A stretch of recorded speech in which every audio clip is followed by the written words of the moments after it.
Hey everybody, it's Casey here at Sea Run Fly and Tackle, and today we're going to talk about UV cures and how they work in the world of fly tying. So as you can see, I've got the RaidZap product line in front of me here. There are different options that are available on the market. This is the one that I use the most myself, so I'm the most familiar with this and I can give you the best information when it comes to this product line. Why I like the RaidZap stuff, the guy that owns the place, or that owns the company, is a local guy, Ben. Super nice guy, great product, and really easy to get behind a company like this.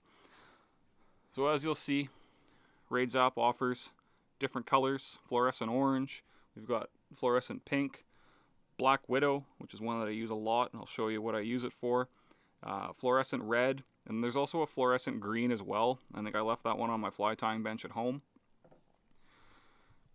And then we have options that are all clear here, but in different viscosities, ranging from super thin to thin, medium, flex thick, and just regular thick. And I'll give you a rundown on what we would use these different ones for here in a minute. So yeah, hang out for a little bit.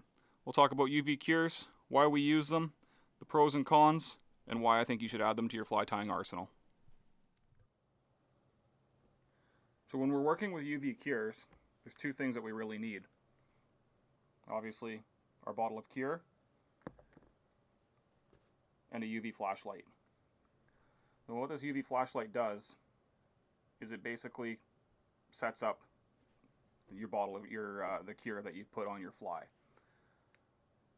A good light like this RaidZap one does the job very well, very fast. One of the things that I really like about this light is that it can just be charged off of a USB port. You can do it on your computer, you just plug it in your phone charger or whatever, and it does come with the appropriate cable. This bad boy's got enough battery capacity that I've left it on my bench for over a month without having to recharge it, and I've still been extremely happy with the end result. We do offer generic UV lights here. The one drawback with these guys is that they do run off of AAA batteries. And if you're using AAA batteries, they do need to be fresh. You will have to replace them quite often, which would offset your cost for your more expensive brand name light.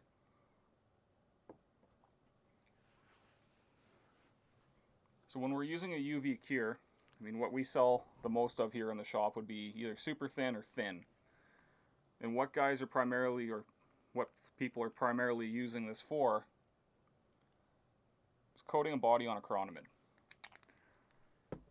Now, you can see that super thin is super thin. It's very easy to spread.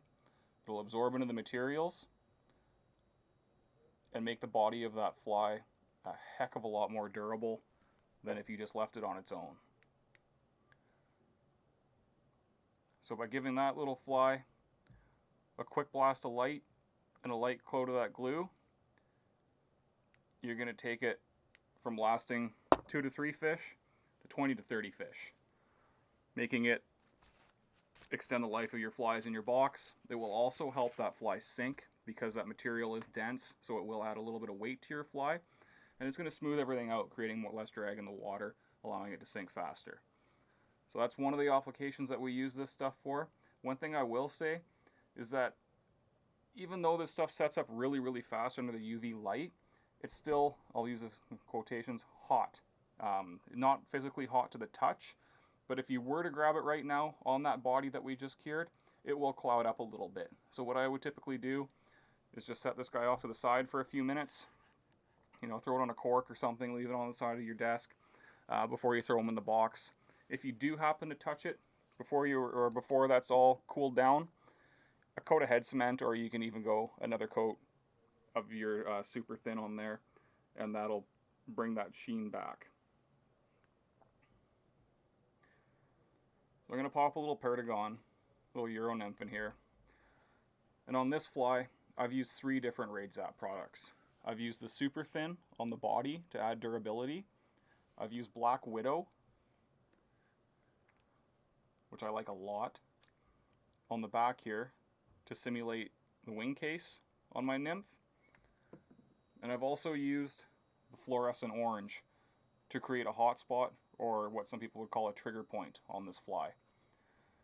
You can add hotspots or trigger points onto your chironomids as well, and that's going to add or simulate the wing bud very, very accurately on the fly. And you know, sometimes changing it up a little bit with a bright color like that just grabs their attention and makes it set out from you know, a whole bunch of natural insects that are out there. If you can grab their eye, good chance that they're going to bite that fly for you.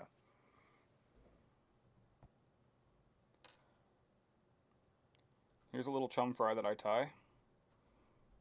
And on this guy, I typically run, I'll use either medium or most commonly flex to fasten the eyes on this fly.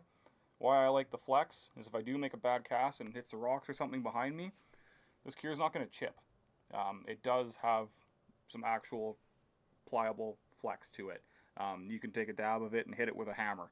You know, obviously you're not going to want to use a 5-pound sledge, but it's very surprising how tough and durable that stuff is. So I'll use a little bit behind the eye, stick it on, hit it with my torch, and then coat over a little bit just to keep that from prying back.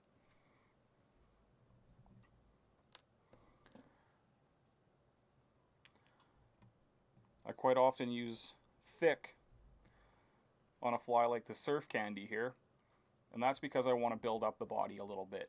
Now, yes, you can get away with one bottle of cure, but if you're using super thin to try and build that up, you're going to be there all day. You're going to do 40 coats of the stuff. Whereas with thick,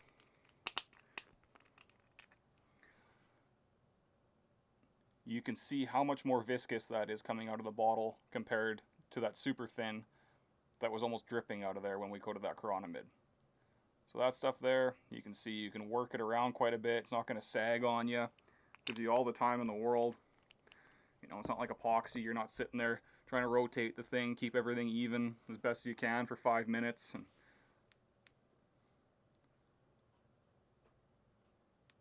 bam, we're done. Hard to the touch. Like I said, if you touch it too much, you're going to get a little bit of cloudiness.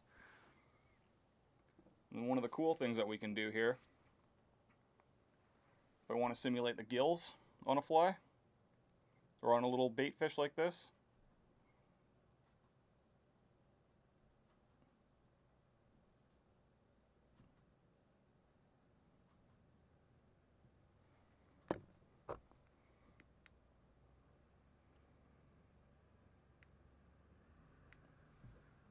just like that. Super quick, super simple, gives that fly a whole new look.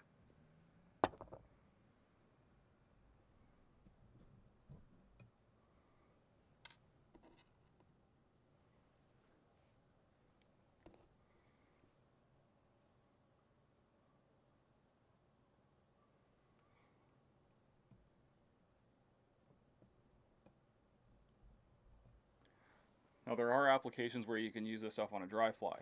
And you can see here I've got a little quill body parachute emerger, and that quill body is very, very, very prone to breakage.